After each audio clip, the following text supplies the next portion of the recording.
al director general de The Competitive Intelligence Unit, Ernesto Piedras. Vamos a platicar con él, pues, cuáles son las perspectivas que tiene el sector de las telecomunicaciones en este 2025 que está iniciando. Ernesto, ¿cómo te va? Buenas tardes y feliz año. Querido Darío, todavía es tiempo de decir feliz año, pero con una condición: que nos vaya muy bien a todos. Siempre sabe mejor este triunfo cuando nos va bien a todos. Un abrazo, querido Darío, y a todos los seguidores de tu programa. Igualmente para ti, los tuyos, querido Ernesto. Pues, ¿cuáles son, digamos, los retos y las oportunidades que estás observando para la industria en este 2025?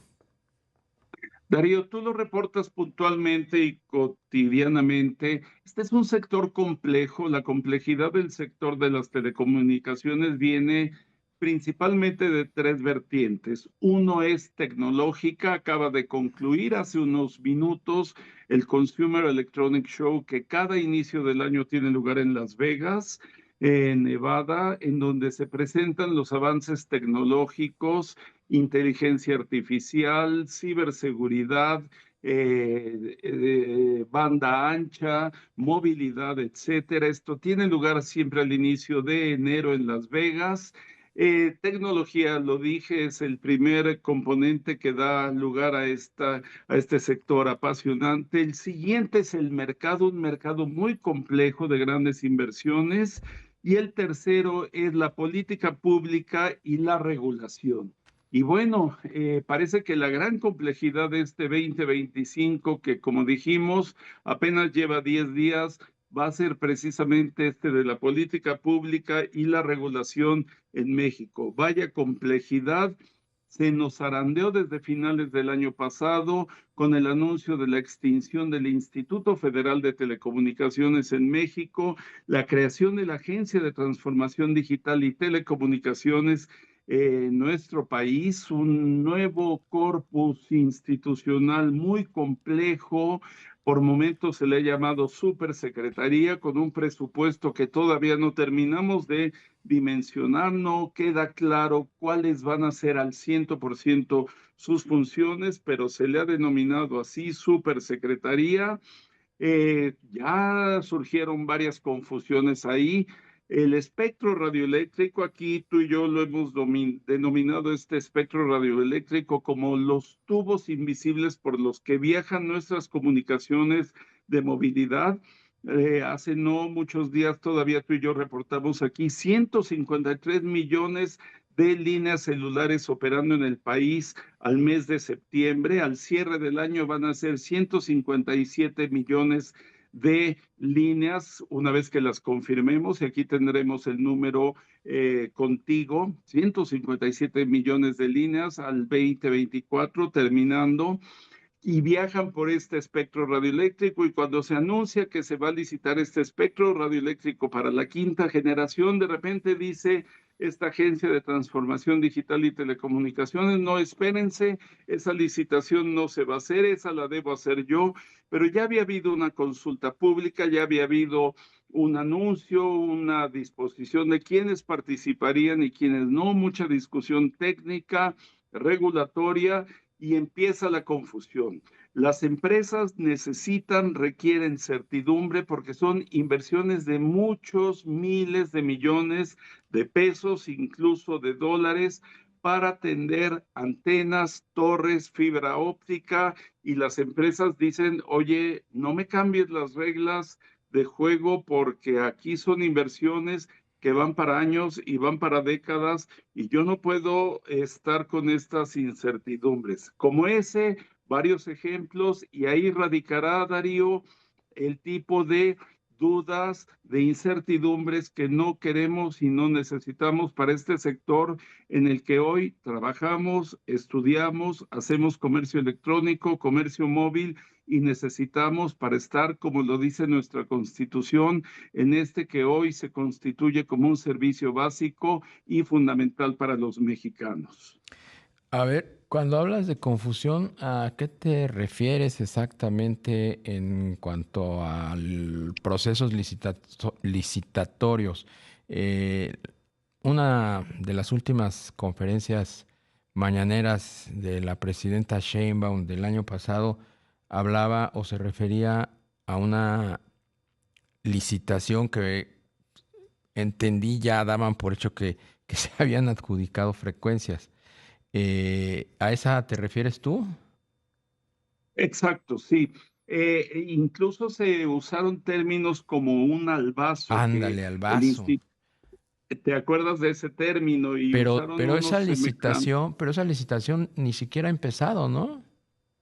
No ha empezado, como te decía, estos son procesos lentos. Lo que se hace es decir, mira, se va a hacer una licitación de ese espectro, se anuncia, se hacen consultas públicas, se va con la academia, se va con los consultores, se va con la industria, se van con las empresas de telecomunicaciones y se dice, oigan, ¿cuántos bloques de ese espectro? Hagamos como que son ladrillos, como que son bloques precisamente, van a requerir, cuánto estarían dispuestos a pagar, porque son bloques caros, quién quiere, quién necesita, etcétera. Se hacen opiniones, se llega a revisar, pero esto se hace desde hace mucho tiempo. Yo te recuerdo que antes de la pandemia, en el 2019 ya se estaban encendiendo las redes en Japón, en Corea, en Estados Unidos, en Canadá, en Europa, y en México ni siquiera se hacían las consultas. O sea, vamos algo así como 5, casi 6 años tarde Ujú, para encender en forma estas redes plenamente. Hay un poquito de quinta generación, pero se requiere más porque no está México iluminado por esa red de quinta generación. Y de repente se iba a asignar más de este espectro y se viene esta asignación de más espectro y dice, no, no, no, esto es un albazo. ¿Por qué el Instituto Federal? Pues porque este es un proceso que se viene operando desde hace meses e incluso años. Y dice, no, esto es un albazo del instituto.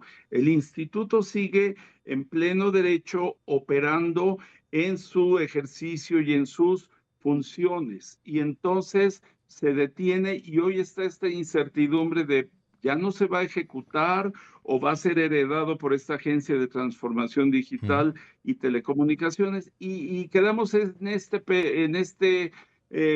pedazo de arenas movedizas de territorio de incertidumbre. Pero insisto, este Sí. es tan solo un ejercicio de los varios que quedan en Oye, esa incertidumbre para el sector de las telecomunicaciones. Ese es Ernesto, un bloque del espectro. pero a ver, ¿quién va a entrar a ese proceso de licitación?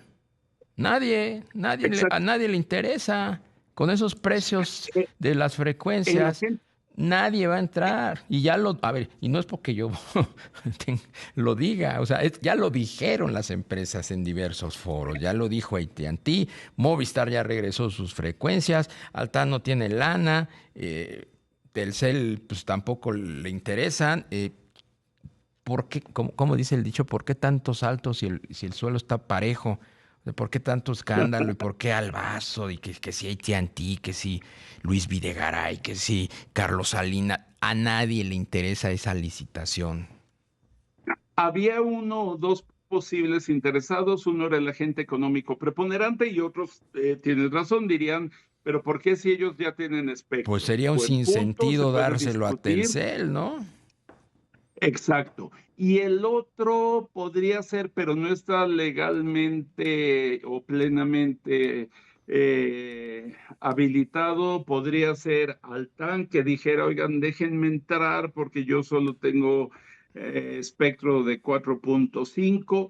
Tienes razón, pero el tema sería que nos vamos a quedar con carreteras de un solo sentido o ahí hay una discusión de qué tipo de país queremos ser. ¿Queremos ser de carreteras de un solo sentido o tener superautopistas? Creo que la visión, tienes razón, la realidad es, hoy no parece haber el recurso económico, pero deberíamos entonces tal vez buscar mecanismos financieros que nos dejaran entrar a tener superautopistas como el resto del mundo, o al menos el mundo que quisiéramos ser. Entonces, pero sí ha habido un proceso de auscultación de si debemos ir hacia allá. Pero el otro punto, por ejemplo, que no queda claro es en dónde va a quedar la política de competencia, por ejemplo. Sí. ¿Quién la va a llevar para este sector que necesita todavía avanzar mucho en competencia?